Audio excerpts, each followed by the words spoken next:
We begin tonight with breaking news. Gainesville police are confirming a single shot has been fired at the intersection of Southwest 34th Street and Archer Road.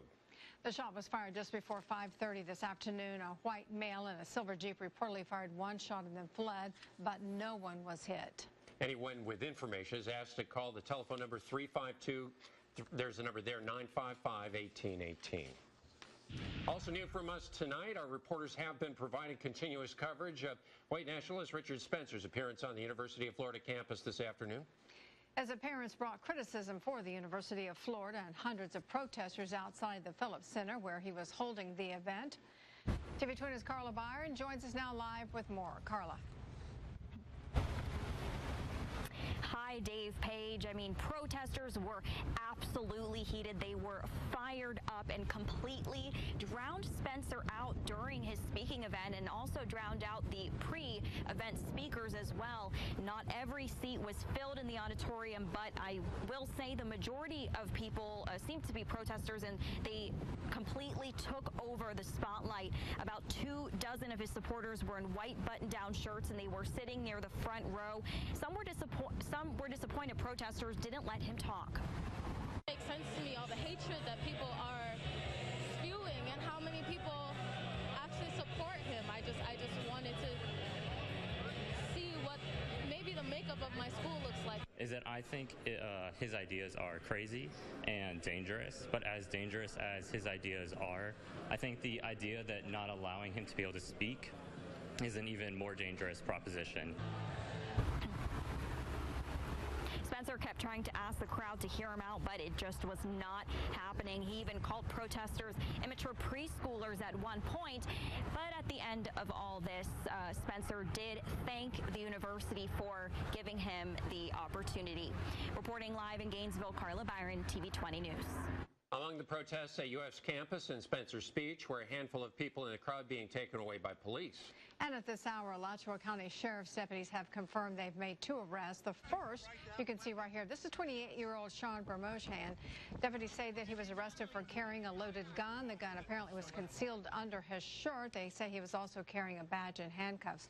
They do confirm that he was hired as a security guard for a media organization, but still not known yet what organization that is.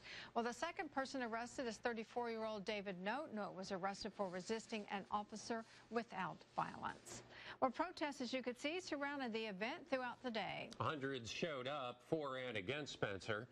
TV20's Haley Wade joins us now from the University of Florida campus. Haley, what's going on now? So right now it's actually not too bad. Everything's pretty much cleared out from earlier. There's a few police hanging around, a few law enforcement officers, and not really any protesters left, and not people who were attending the event left either. Haley, has Richard Spencer actually made an appearance outside for the crowd? I'm sorry, I didn't hear you. Has Richard Spencer actually appeared outside the venue? Richard Spencer is not here. He actually left right after the event ended. He went through the back door so that the protesters weren't able to get to him. Some of these people who attended the event came out the side, and protesters actually chased them until they got back into the Phillips Center, and they had to be escorted by law enforcement officers. The biggest concern after Charlottesville was violence. Has there been any serious violence there at the Phillips Center? Were there any fights? I believe there were a couple. Somebody got punched in the jaw because he was one of the people attending the event. He came out, and then protesters went up to him. They were talking to him, asking him questions, and he just got sucker punched. And he was taken away by law enforcement. I think he is okay. There were a couple of other fights around here, pretty superficial stuff. Just a lot of people in the crowd yelling at each other or yelling at people who attended the event. So, but nothing too crazy. All right, thank you so much. At TV20, Haley Wade reporting outside of the Phillips Center. Meanwhile, a message of unity from University of Florida President Kent Fox falling on deaf ears. TV20's Curtis Jennings joins us live tonight in the studio with reaction from protesters and their thoughts on how the president handled the event. Well, Dave and Paige, protesters that I spoke with said they came to the event with one goal in mind, and that was to stand up for what they believe is right. Protesters showing up in droves to the University of Florida campus to show their feelings towards white nationalist Richard Spencer and his followers. When Jewish lives are under attack, what do we do? Stand up, fight back. When hate speech is presented, especially on a campus, it's important that we come together like en masse, loudly and forcibly confront that hate speech to show a message that our society doesn't stand for what they're trying to push onto us. Others say they blame campus president Kent Fox for allowing the event to be held on campus. Really, he's saying that he stands with Richard Spencer. The president of UF stands with the people who really want to harm a lot of the student body, and it's just discouraging. But President Fox was on campus spreading a message of love and peace. And I've just encouraged them to overcome this individual's message of hate and white nationalism with a message of inclusion and a message of love. Outside the venue, a white nationalist was yelled at, spit on, and ultimately driven out of the area by protesters. If we're silent, that could happen again, and we absolutely just can't have that happen again. And many protesters told me that they will never let their voices be silenced when it comes to questions of equality amongst all races. Reporting live in the studio, Curtis Jennings, TV20 News. Coming up next, we'll check back in with our reporters. We'll have the latest on our coverage of Richard Spencer visiting the University of Florida. Coming up next on the TV20 News at 6.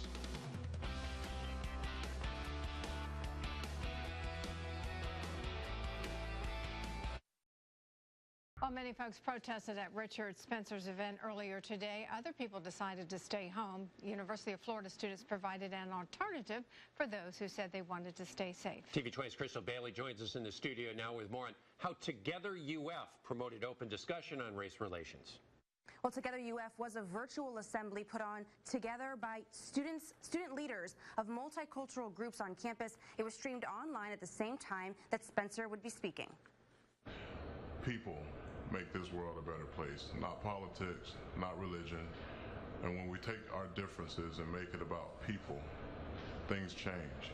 Guest speakers like former Gator Titus O'Neal made an appearance in UF's virtual assembly Together UF.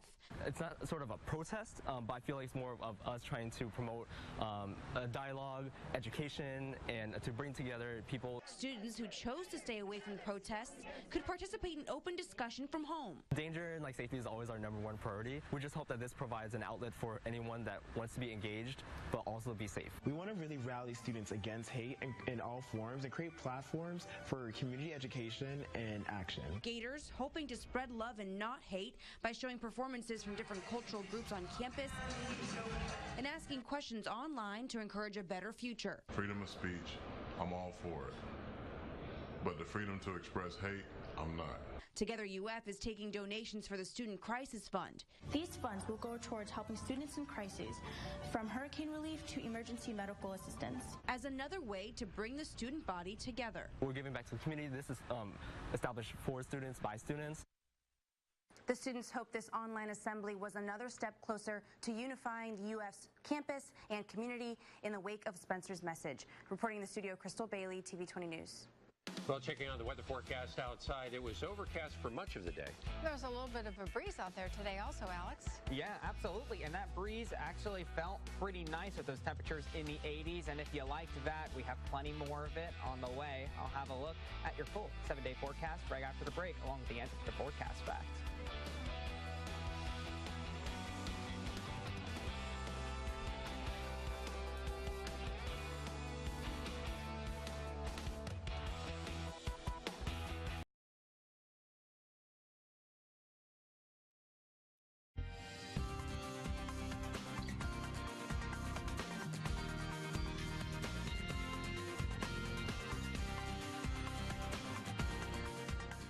Thanks for joining us. Not a bad one out there today. We did have the clouds early on in the day and then some clearing afterward, but the forecast is looking much better towards the end of the weekend. We're going to be seeing even more of that drier and more comfortable air move into our area, but the end of the weekend into early next week, the humidity and the rain chances really return in a big way, but it's going to bring forth a big cool down, and you'll see that in the 7-day forecast.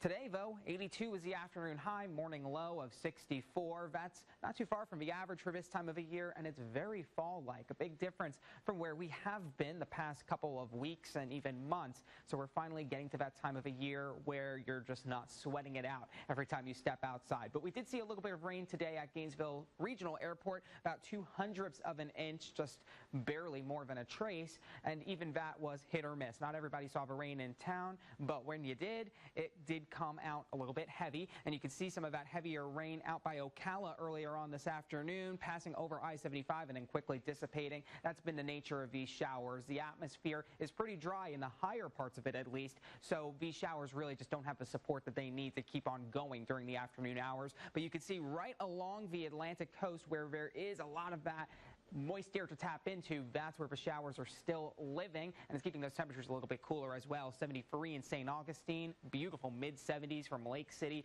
down to Ocala. We're doing great. We're still at 81 in Cross City. So overall, a really nice evening, and if you like that easterly breeze, you can thank this area of high pressure to our north. It's keeping things really comfortable across the southeast, and it's kicking up that easterly breeze across Florida. Now, the bad news is that it's also kicking up the waves along the east coast, so a very high risk of rip currents into the weekend. So those of you who have those beach plans on the East Coast, definitely keep that in mind. The water is not kind out there. Temperature-wise, we're doing great. We're in the mid-70s across the upper parts of the southeast. We're still in the 80s across much of Florida and still kicking into the 90s out in Miami. So that's the warmer spot across our area. That drier air to our north certainly could be felt. Our dew points only in the 40s in places like Atlanta and Knoxville. But here, we're still in the 60s, and that's because of that easterly breeze. So 66 dew point out in Gainesville, 68 out in Tampa. So what does that mean? Another morning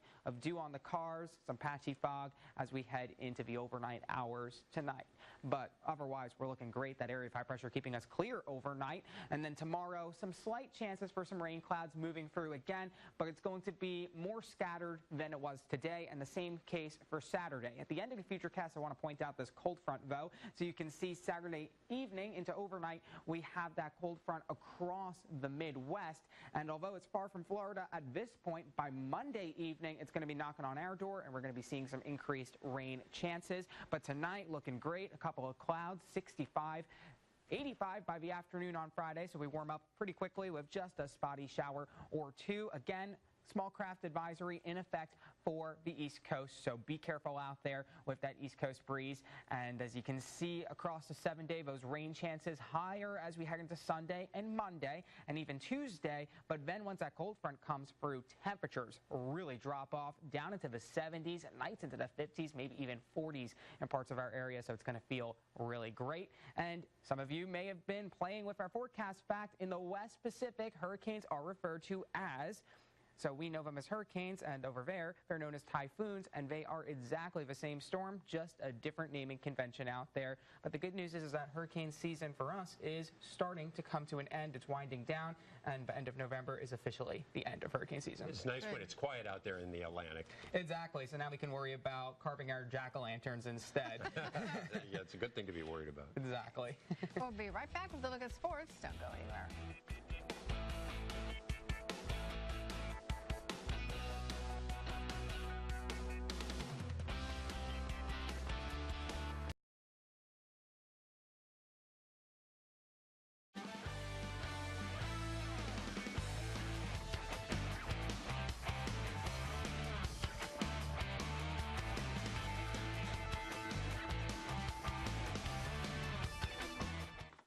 Welcome back. There is a saying, I'm sure you've heard it, nothing succeeds like success. For the first time with Mike White at the head of the program, Florida men's basketball is realizing this today with a big old bullseye draped over it in front of a national college hoops landscape. Released today, the USA Today preseason coaches poll, Florida voted the number 7 team in America. The Gators also one of just 4 teams to get a first place vote. Not even Kentucky, ranked 4th, got one. This, of course, comes after a 27-9 season a year ago that saw the Gators fall just a few points short of the Final Four. Senior guard Chris Chiozza spoke about this year's team Wednesday at SEC Media Day. And even though we lost a lot of pieces from last year's team, we replaced them with another graduate transfer with Igor. Yep. And 4 freshmen that can really play. I think we're going to be just as good as we were last year, hopefully better. Florida starts the season November 13th at home. They're playing Gardner-Webb that night. Elsewhere on the hardwood, the last few days have been an adjustment for Florida volleyball. The Gator women fell from the lone undefeated team in the country last Sunday with a 3-1 loss to Kentucky. Also fell from number 1 to number 4 in the rankings this week. Only some minor adjustments in order, coaches say. Players say they'd have loved an undefeated season, but there's some value in losing now and learning from it. I think our coaches are more relieved, I guess, than we are. I was cool going undefeated all season, but, you know, they keep talking about how it's better to lose in October and to kind of have to deal with how are we going to respond to that now rather than have something devastating like that happen in a Sweet 16 or the Elite 8. Well, the Florida women are back in action tomorrow night in Tuscaloosa to take on Alabama, 8 p.m. on SEC Network. Let's go to high school football, where Week 9 games get started tonight with a pair of area teams in play. Highlights, of course, at 11 o'clock.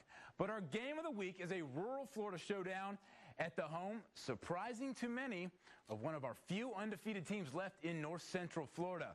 It's Class 3A Fort White going on the road to take on 8-0 Dixie County. The Bears are ranked number 4 in the state in Class 1A and are on a tear in their first year under new head coach Eric Richardson. Dixie has a lot of fast talent on offense, but its defense allows less than 10 points per game.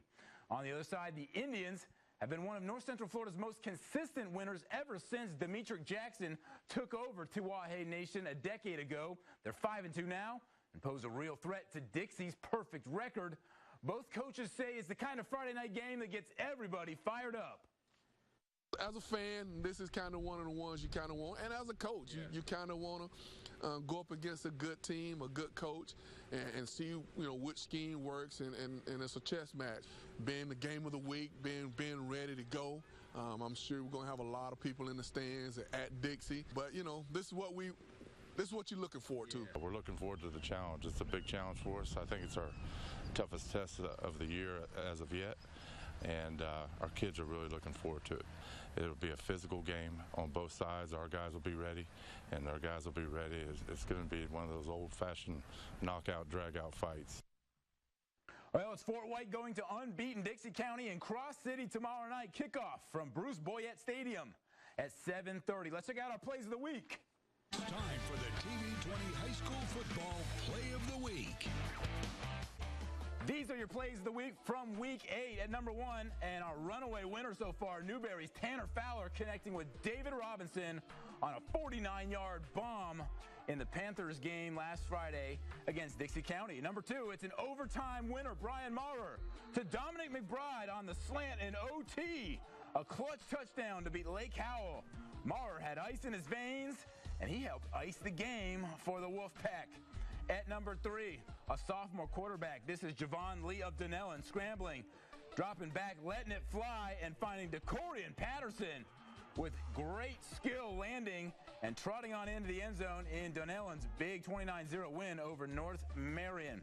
And at number 4, from Eastside High, we'll see them later tonight. Anthony Richardson going up top to Devontae Tanksley, and the senior speedster does the rest. That's a 73-yard touchdown from the Rams. Great choices this week. Great participation so far. Keep the voting up at WCJB.com. Just click on the sports tab. And tonight we'll have high school football highlights from Eastside High and St. Francis Catholic, both playing, as well as district championship volleyball. Okay, we're moving into the end of the fall sports. These games are starting to get real important. All right, thanks, Scott. We'll be right back.